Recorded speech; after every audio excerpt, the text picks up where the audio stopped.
नमस्कार दोस्तों, स्वागत है आपका हिंदी नॉलेज शो में। तो दोस्तों, आखिरकार भारत ने वो कर दिखाया है जिसे नामुमकिन बताया जा रहा था, जिसको लेकर ये कह रहे थे कि भारत सरकार ने कह तो दिया है लेकिन ये कर नहीं पाएंगे, ये सिर्फ हवाई बातें हैं, दुनिया को बहलाने की बात है, असल में ऐसा कुछ हो ही नहीं सकता। लेकिन आज मैं आपको पूरे प्रूफ के साथ सारी चीजें बताने जा रहा हूं। तो चलिए बिना टाइम वेस्ट किए फटाफट वीडियो को शुरू करते हैं और अपनी इस बहुत ही ज्यादा पॉजिटिव खबर को डिटेल से जानते हैं। तो दोस्तों, हाल ही में खबर निकलकर सामने आई है कि भारत ने फाइनेंशियल ईयर 2022-23 जो 1 अप्रैल 2022 से शुरू हुआ था और अगले साल 31 मार्च 2023 तक खत्म होगा, इस पूरे साल के शुरुआती 6 महीने यानी कि सितंबर तक भारत ने 8,000 करोड़ रुपए के हथियार एक्सपोर्ट ऑलरेडी कर दिए हैं। इतना ही नहीं, इससे भी बड़ी खुशखबरी यह है कि आने वाले समय में हमारे पास ऑलरेडी ऑर्डर लाइनअप में है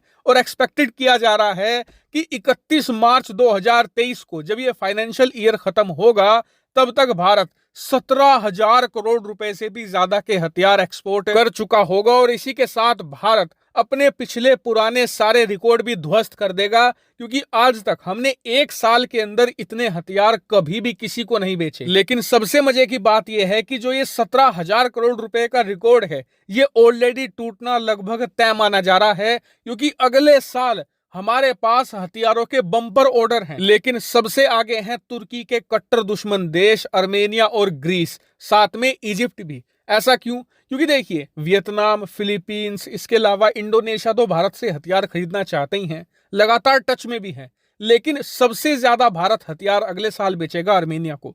उसका कारण यह है कि तुर्की लगातार पीओके में भारत को प्रवोक करने की कोशिश कर रहा है, भारत के साथ छेड़छाड़ करने की कोशिश कर रहा है। ऐसे में तुर्की को कड़ा सबक सिखाने के लिए उसके कट्टर दुश्मन देश अर्मेनिया को भारत एडवांस हथियार बेचेगा। और आपको बता दूं, भारत पिछले 2-2.5 सालों से ऑलरेडी अर्मेनिया को कई हथियार दे भी चुका है।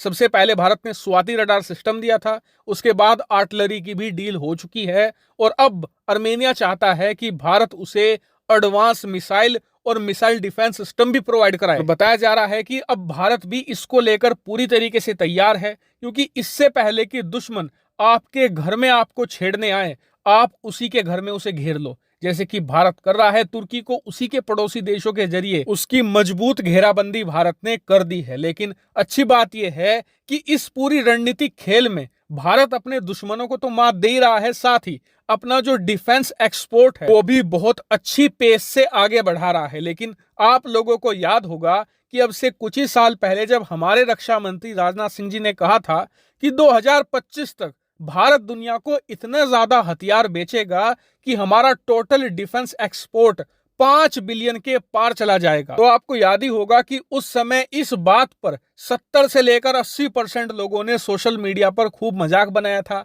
कि भारत ने क्या टारगेट रख दिया है, यह तो असंभव है, भारत इसे अचीव कर ही नहीं सकता, यह तो सिर्फ लोगों को खुश करने के लिए टारगेट बस बता दिया गया है। लेकिन भारत 2022 में ही 50% टारगेट अचीव कर चुका है और आने वाले 2 सालों में यानी 2024 तक इसे पूरा भी कर लेगा। यानी 2025 से पहले ही भारत हर साल $5 बिलियन का हथियार एक्सपोर्ट मजे में कर दिया करेगा। वहीं आपको एक महत्वपूर्ण बात यह भी बता दूं कि भारत के लिए इस समय सबसे ज्यादा क्रूशियल ये है कि हमें कम से कम एक डील मिल जाए तेजस लड़ाकू विमान की, क्योंकि लड़ाकू विमानों की जब डील आपकी मिलती है ना, आपके डिफेंस एक्सपोर्ट डबल ट्रिपल हो जाते हैं कई मामलों में। तो क्योंकि जो लड़ाकू विमान होते हैं बहुत ज्यादा महंगे होते हैं, जब भी उन्हें कोई देश खरीदता है तो आपकी बहुत मोटी कमाई होती है। इतना ही नहीं, लड़ाकू विमान आपने किसी को बेच दिए, उसके बाद सर्विसिंग भी आप ही उसकी करोगे, स्पेयर पार्ट भी आप उसके बेचोगे, यानी कि आने वाले 20-25 सालों तक भारत की कमाई तेजस ऐसे करवाता रहेगा जैसे कि फिक्स डिपॉजिट में से आपको हर साल